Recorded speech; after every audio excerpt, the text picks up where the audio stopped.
నీ కంటి రెప్పలంచున మనస్సు నిండి పొంగిన ఓ నీటి బిందువే కదా నువ్వెతుకుతున్న సంపద. ఒక్కొక్క జ్ఞాపకానికి 100 ఏళ్ల ఆయువుందిగా, ఇంకెన్ని ముందు వేచనో అవన్నీ వెతుకుతూ పదా.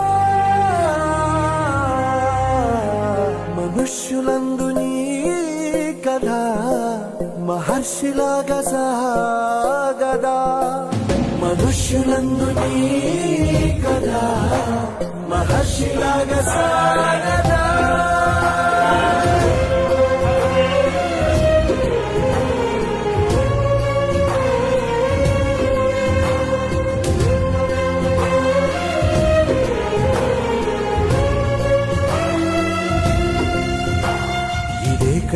ఇదే కదా నీ కథ, ముగింపు లేనిదై సదా సాగదా.